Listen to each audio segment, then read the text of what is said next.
کہ وہ یہ بات کر رہے ہیں، یہ آج سے وہ بات تو نہیں کر رہے، یہ تو اس وقت سے بات کر رہے ہیں جب بھارت کی جو سو کالڈ سب سے بڑا، جس کو ہم ڈیموکریٹ مانتے ہیں، نہرو کے لیڈ کر رہا تھا کانگریس کو، تو کانگریس کی جو ڈکلریشن ہے وہ آن ریکارڈ ہے کہ پاکستان ایک غیر فطری ریاست ہے، ختم ہو جائے گی، اور خدا نہ خواستہ اگر نہ ہوئی تو اس کو بزور شمشیر ختم کر دیا جائے گا۔ یہ کو ہم کیوں بھول رہے ہیں اس چیز کو؟ او بھائی، یہ نوحہ خوانی سے کام نہیں ہوتے جو ہم کر رہے ہیں گزشتہ 70 72 73 سال سے، اس سے کام نہیں ہوتے۔ جب ہم کو یہ ہمارے ہی انٹلیکچوئل تعلیم دینا شروع کر دیں کہ بھئی ہم جنگیں لڑ چکے ہیں، اب اس کے بارے میں ہمیں لڑنی نہیں چاہیے، ہم پیچھے ہٹ جانا چاہیے، کہ پیچھے ہٹ جائیں گے، آپ کہاں ہٹیں گے پیچھے؟ پیچھے ہٹتے ہٹتے تو پیچھے گھاٹی ہے، گھاٹی میں گرتے جائیں گے، آپ گرتے جا رہے ہیں آپ لوگ اس میں۔ اور بھارت جو بات کام کر رہے ہیں، بھارت کو اپریشیٹ کریں۔ میں تو سمجھتا ہوں ہمیں سب کو بحیثیت قوم کو سلام کرنا چاہیے کہ وہ بحیثیت قوم، چاہے اونچ ہے چاہے نیچ ہے، ان کا ایک مقصد ہے، اس مقصد پہ وہ چاہے وہ بی جے پی ہے، چاہے وہ کانگریس ہے، چاہے وہ مودی ہے، چاہے مودی نہیں ہے، وہ اپنے مقصد پہ قائم اور چل رہے ہیں اس کے اوپر۔ ہم کیا مقصد سمجھتے ہیں پاکستان کا؟ کیا آپ کے بچوں کو، آج کے بچوں کو یہ پتا ہے کہ کشمیر بھارت کو دیا گیا تھا؟ کیوں دیا گیا تھا؟ کسی کو آج کو ہم نے یہ بات تھا، آپ کے بچوں کو آج چلے جائے اسکول میں، آپ کے مطلب لاکھ روپے فیس لینے والے اسکول ہیں، وہاں کے بچوں سے جا کے آپ پوچھیں، کسی کو پتا ہے اس چیز کا؟ جل صاحب، بچے تو بچے رہ گئے، آپ بہت سارے بڑے یعنی 30 40 50 کے پیٹے کے لوگوں کو نہیں پتا کہ مسئلہ کشمیر دراصل کشمیر ڈسپیوٹ ہے کیا، کشمیر گیا وہاں پہ کیسے؟ او بھائی، میں یہی تو میں رو رہا ہوں نا کہ جب آپ اپنے بچوں کو تاریخ ہی آپ نے بھلوا دی، ان کا ذہن ہی آپ نے بند کر دیے کہ مت سوچئے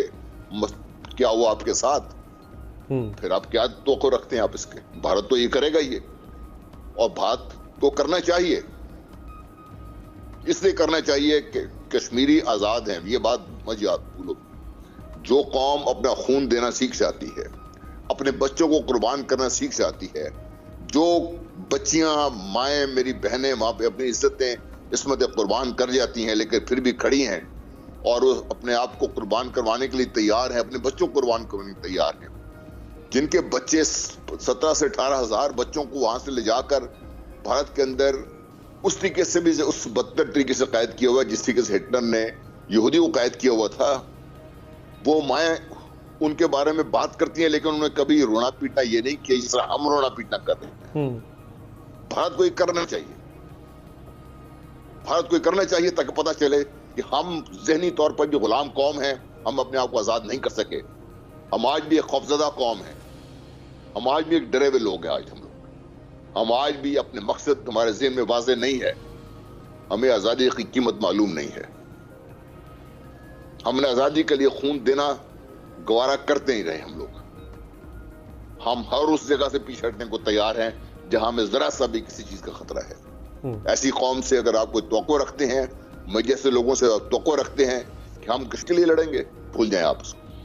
ایک ڈائنامک لیڈر کے طور پر سامنے آئے ہیں، یا وہ بھی وہی روایتی پالیسیز چلا رہے ہیں کشمیر کے بارے میں جو نواز شریف، پیپلز پارٹی، پرویز مشرف اینڈ پیچھے چلے جائیں ضیاء الحق، اور اس سے بھی پیچھے وہی چلتی رہیں؟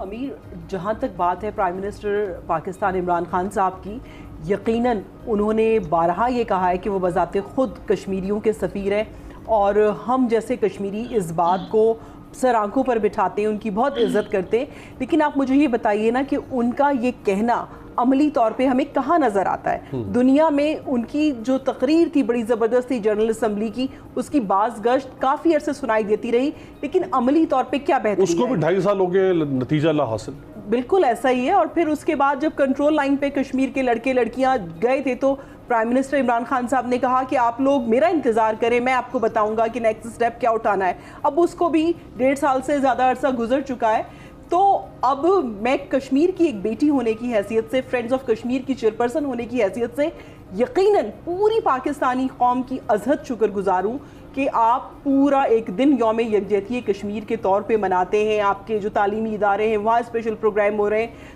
جو کالجز ہیں، انسٹیٹیوٹس ہیں، آفیسز ہیں، لیکن ہمیں ان دنوں سے آگے بڑھ کے کچھ کرنے کی ضرورت ہے. ہمیں آپ جمعے کو 1 منٹ کی خاموشی کشمیر پہ نہ اختیار کریں, آپ شارع کشمیر کا نام چینج کر کے شارع سری نگر نہ رکھیں, آپ کوئی ایسی پریکٹیکل ایفرٹ کریں کہ جو دنیا کو نظر آئے. آپ مجھے یہ بتائیں کہ پرائم منسٹر عمران خان صاحب نے OIC کانفرنس میں کشمیر کا ذکر تو کیا, لیکن کتنے اسلامی ممالک ہیں جو کشمیر کے حوالے سے پاکستان کو یونائٹڈ نیشنز میں ووٹ دینے کے لیے تیار ہے؟ اب تو صورتحال یہ ہے کہ انڈیا جو اپنا قبضہ اور پھر جب 2019 کے بعد سے جو آرٹیکل 370-35 ہے اس نے ریووک کیا ہے, جس طرح سے وہ ڈیموگرافک چینجز لگا رہا ہے, ہم جنہیں برادر اسلامی ملک کہتے ہیں وہ جا کے وہاں سرمایہ کاری کر رہے ہیں, یعنی اس کے غاصبانہ قبضے پہ مہر ثبت کر رہے ہیں کہ جو کچھ بھی یہ مودی کی فاشسٹ حکومت کر رہی ہے, جو RSS کے اور BJP کے غنڈے کشمیر میں کر رہے ہیں, وہ صحیح ہے. جہاں کشمیریوں کا خون بہایا جا رہا ہے وہاں پہ UAE جیسے ممالک ٹورزم کو پروموٹ کرنے کے لیے انفراسٹرکچر میں اور انویسٹمنٹ کرنے جا رہے ہیں. یہ شرمناک عمل ہے. اور پھر اس وقت ہم یہ سوال کرتے ہیں پرائم منسٹر عمران خان صاحب سے اور خارجہ شاہ محمود قریشی صاحب سے کہ کہاں ہے آپ کی سفارتکاری, کہاں ہیں آپ کے لابیسٹ؟ کتنی دفعہ شاہ محمود قریشی صاحب اس بات کا اعادہ کر چکے ہیں کہ جی مختلف سفارت خانوں میں کشمیر ڈیسک بنائی جائیں گی. کیا وجہ ہے کہ وہ ڈیسک آج تک قائم نہیں ہو سکی؟ پھر کہا گیا کہ جی ممالک میں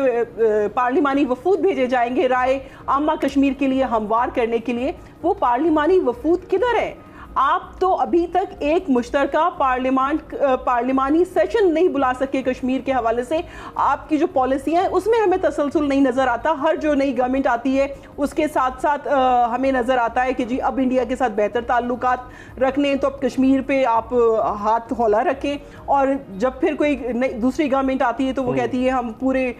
جوش جذبے اور امنگ سے بات کریں گے. تو ہم جیسے کشمیری جن کے بچے, جن کی مائیں, جن کی بہنیں, جن کی بیٹیاں آزادی کے لیے, صرف آزادی کے لیے نہیں بلکہ پاکستان کے ساتھ رہنے کے لیے قربانیاں دے رہی ہیں, تو ہم لوگ بہت مصیبت میں اور الم میں اور تکلیف میں مبتلا ہوتے ہیں کہ آخر پاکستان کا رویہ ہمارے ساتھ مستقل کیسا ہے اور کیسا ہونا چاہیے. کیا وجہ ہے کہ 74 سال گزر چکے ہیں, آپ دیکھیں کہ کوئی بھی آزادی کی تحریک اتنی لمبی تحریک نہیں چلی, کسی بھی آزادی کی تحریک میں اتنی زیادہ قربانیاں نہیں دی گئیں جتنی کشمیری قوم نے دی ہیں. رائٹ. تو ایک نتیجے پر تو ہم پہنچے ہیں تمام مہمانوں کی اس گفتگو سے کہ جو ہمارا روایتی طریقہ کار ہے کشمیر کے کیس کو دنیا کے سامنے اپڈیٹ کرنے کا, اس سے کشمیر ہمیں شاید نہیں ملے گا. ہمیں کسی غیر روایتی حل کی طرف جانا پڑے گا. ایک بریک کے بعد بریک کے بعد خوش آمدید. درانی صاحب, آپ جیسے جو سفارتکاری کے ماہر لوگ ہیں وہ ایسے معاملات کو سمجھتے ہیں شاید کہ بہت ڈیلیکیٹلی ڈیل کرنا چاہیے, کو بہت اگریسو یا اوفینسو طریقہ کار کے اوپر اتفاق نہیں کرتے. جنرل صاحب جیسے جو بہادر جرنیل ہیں وہ کہتے ہیں کہ نہیں, یا قصوری صاحب جیسی شخصیات ہیں وہ کہتے ہیں نہیں, اس طرح کام نہیں بنے گا, آپ کو اب لڑنا مرنا پڑے گا اور چھیننا پڑے گا کشمیر.